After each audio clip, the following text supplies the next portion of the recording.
Master the art of problem solving. How to conquer challenges like a pro. आपका सामना किसी ऐसी समस्या से हुआ है जिसका समाधान आपको नहीं मिल रहा? क्या आपको लगता है कि आप बार-बार एक ही सर्कल में फंसे रहते हैं? देखिए, यही होता है हमारे साथ जब हम किसी जटिल समस्या से उलझ जाते हैं और हमें समझ नहीं आता कि कैसे उससे बाहर निकलें। लेकिन चिंता मत कीजिए। आज हम master the art of problem solving skills किताब के मुख्य पहलुओं पर चर्चा करेंगे, जो आपकी समस्या सुलझाने की क्षमता को एक नई ऊंचाई पर ले जाएगी।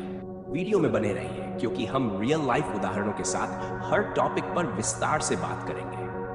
और हाँ, अगर आप नई समस्याओं को हल करने की कला सीखना चाहते हैं तो इस वीडियो को लाइक और चैनल को सब्सक्राइब करना न भूलें। समस्याओं को सही से पहचानना, आइडेंटिफाइंग प्रॉब्लम्स करेक्टली। आपने शायद ये देखा होगा कि हम कभी-कभी बिना सोचे समझे समस्याओं को सुलझाने की कोशिश करते हैं। जैसे एक आम उदाहरण लें, अगर आपके पास लैपटॉप धीमा चल रहा है तो शायद सबसे पहले आप इसे फिर से शुरू करेंगे। लेकिन असली समस्या यह हो सकती है कि आपका सिस्टम अपडेट्स के कारण धीमा हो गया है या मेमोरी स्पेस फुल हो गई है। यानी पहले समस्या की जड़ को समझना जरूरी है, वरना समाधान केवल अस्थायी होगा। किताब में एक मुख्य सीख यह है कि समस्या को हल करने से पहले उसे पूरी तरह समझ लें। उदाहरण के लिए, अगर आप किसी प्रोजेक्ट में फंस रहे हैं तो ये देखें कि असली चुनौती क्या है। क्या वह टाइम मैनेजमेंट है, टीम वर्क की कमी है या कुछ और? सोच का दायरा बढ़ाएं, एक्सपैंड योर थिंकिंग। समस्या से सुलझाने का एक और महत्वपूर्ण हिस्सा यह है कि आप अपनी सोच को सीमित न रखें। अक्सर हम एक ही समाधान पर अटक जाते हैं। मान लीजिए कि आप एक बिजनेस चला रहे हैं और आपका प्रोडक्ट बाजार में अच्छा नहीं चल रहा। हो सकता है कि आप तुरंत प्राइस कम कर दें, लेकिन सोचिए, अगर समस्या आपकी मार्केटिंग स्ट्रेटेजी में है। किताब में इसे थिंकिंग आउटसाइड द बॉक्स कहा गया है। हर समस्या के कई समाधान होते हैं, सिर्फ एक पर अटकना आपकी सोच को सीमित कर देता है। आपको हर एंगल से सोचना पड़ेगा। आप सिर्फ यह न सोचें कि मैं इसे कैसे हल करूं, बल्कि यह भी सोचें कि क्या यह असली समाधान है। सही डिसीजन मेकिंग। अब तक आप समस्या पहचान चुके हैं और कई सारे सॉल्यूशन सोच चुके हैं, लेकिन सबसे महत्वपूर्ण सवाल यह है कि सही निर्णय कैसे लें। उदाहरण के लिए, अगर आप कोई नया बिजनेस शुरू करना चाहते हैं और आपके पास सीमित बजट है। अब आप कई सारे आइडियाज पर विचार कर चुके हैं, शायद कोई कैफे खोलना या फिर कोई ऑनलाइन सर्विस शुरू करना। अब सवाल यह है कि किस पर आगे बढ़े। किताब आपको सिखाती है कि एक सही निर्णय लेने के लिए आपको हर संभावित ऑप्शन का मूल्यांकन करना होगा। एक तरीका है स्वॉट एनालिसिस। अपनी स्ट्रेंथ्स, वीकनेसेस, अपॉर्चुनिटीज और थ्रेट्स का विश्लेषण करें। फिर तय करें कि कौन सा निर्णय आपके लिए सबसे सही है। यह तरीका आपको आत्मविश्वास से भरे निर्णय लेने में मदद करेगा। कार्य योजना तैयार करना। अब निर्णय तो ले लिया, पर अब क्या? बस विचारों से कुछ नहीं होता जब तक कि आप उसे लागू न करें। इसे किताब में एक्शन प्लानिंग कहा गया है। आपने कभी सुना है plan your work and work your plan? ठीक ऐसा ही हमें यहां करना है। उदाहरण के तौर पर, मान लीजिए आपने निर्णय लिया कि आप फिटनेस की आदत डालना चाहते हैं, लेकिन केवल फैसला लेने से कुछ नहीं होगा। आपको एक ठोस योजना बनानी होगी। कब उठेंगे, कौन सा वर्कआउट करेंगे, कितनी देर तक करेंगे, डाइट क्या रहेगी। हर छोटे स्टेप को प्लान करना आपकी सफलता की चाबी है। समाधान के बाद की समीक्षा। जब समस्या हल हो जाती है तो क्या काम खत्म हो जाता है? नहीं, यह समय है यह समझने का कि आपने जो किया वह कितना प्रभावी था। क्या आपका निर्णय सही साबित हुआ? अगर नहीं, तो कहां गलती हुई? एक उदाहरण लें, आपने एक वर्क प्रोजेक्ट सफलतापूर्वक पूरा किया। अब आपको यह सोचना चाहिए कि क्या कोई तरीका था जिससे यह और बेहतर हो सकता था।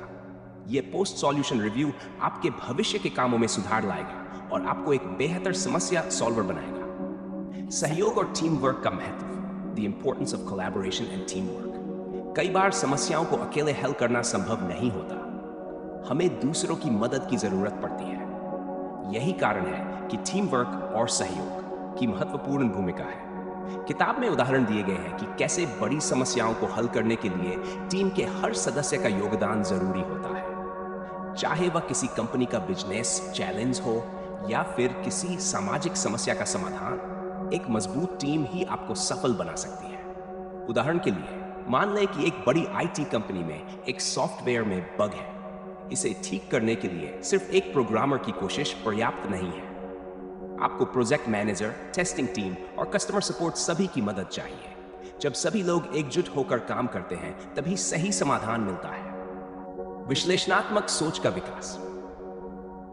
किसी समस्या को हल करने के लिए आपको उसका सही विश्लेषण करना आना चाहिए। विश्लेषणात्मक सोच आपको यह सिखाती है कि कैसे आप समस्या के विभिन्न पहलुओं का अध्ययन कर सकते हैं और सबसे प्रभावी समाधान पर पहुंच सकते हैं। किताब में यह भी बताया गया है कि अगर आप लगातार विश्लेषणात्मक सोच को बढ़ाते हैं तो हर समस्या का हल निकालना आसान हो जाता है। इसके लिए आप खुद से सवाल पूछ सकते हैं, समस्या की जड़ क्या है? इसके क्या कारण हो सकते हैं? कौन से उपाय इसे हल कर सकते हैं? उदाहरण, जब आप किसी वित्तीय समस्या का सामना कर रहे होते हैं तो पहले आपको अपने खर्चों का विश्लेषण करना चाहिए। फिर आप देख सकते हैं कि कहां अधिक खर्च हो रहा है और आप किस क्षेत्र में कटौती कर सकते हैं। इसी प्रकार से आप बड़े और जटिल वित्तीय समस्याओं को भी हल कर सकते हैं। रचनात्मक समाधान विकसित करना, डेवलपिंग क्रिएटिव सॉल्यूशंस। कई बार समस्या का हल सामान्य तरीकों से नहीं निकलता। ऐसे में हमें रचनात्मकता की जरूरत पड़ती है। एक सामान्य सोच यह हो सकती है कि समाधान सीधे हो, लेकिन जब आप रचनात्मकता का उपयोग करते हैं तो आप ऐसे समाधान निकाल सकते हैं जिनके बारे में किसी ने सोचा न हो। उदाहरण, मान लीजिए कि एक कंपनी की सेल्स कम हो रही है। परंपरागत उपाय यह हो सकता है कि कीमतें घटाई जाए, लेकिन एक रचनात्मक समाधान हो सकता है कि कंपनी अपने प्रोडक्ट की पैकेजिंग को बदल दे या कस्टमाइज्ड ऑफर्स दे जो ग्राहकों को अधिक आकर्षित करे। रचनात्मकता आपके दिमाग को सीमाओं से बाहर सोचने की क्षमता देती है, जिससे आप किसी भी जटिल समस्या का अनोखा हल निकाल सकते हैं। समस्याओं का दीर्घकालिक समाधान, लॉन्ग टर्म सॉल्यूशंस। किताब के अंत में यह भी बताया गया है कि सिर्फ अस्थायी समाधान से काम नहीं चलता। आपको ऐसी समस्याओं का हल निकालना चाहिए जो दीर्घकालिक हो और भविष्य में समस्या फिर से न खड़ी हो। उदाहरण, अगर आपकी कंपनी में किसी सॉफ्टवेयर में बार बार बग आ रहे हैं तो हर बार बग फिक्स करना अस्थायी समाधान है। आपको सॉफ्टवेयर को एक बार स्थायी रूप से सुधारना होगा ताकि भविष्य में इस तरह की समस्याएं न आए। इस तरह के दीर्घकालिक समाधान आपको अधिक प्रभावी बनाते हैं। अपने आत्मविश्वास का विकास करें, building self confidence in problem. किताब एक महत्वपूर्ण विषय पर ध्यान देती है, आत्मविश्वास। जब आप किसी समस्या को हल करते हैं तो खुद पर विश्वास बहुत जरूरी है। अगर आप खुद पर विश्वास नहीं करेंगे तो आप किसी भी समाधान पर ठोस रूप से आगे नहीं बढ़ पाएंगे। कई लोग समस्याओं से भागते हैं क्योंकि उन्हें खुद पर भरोसा नहीं होता कि वे इसे हल कर पाएंगे। उदाहरण के लिए, एक स्टूडेंट को अगर लगता है कि वह कोई कठिन विषय नहीं समझ पाएगा तो वह उससे बचने की कोशिश करेगा।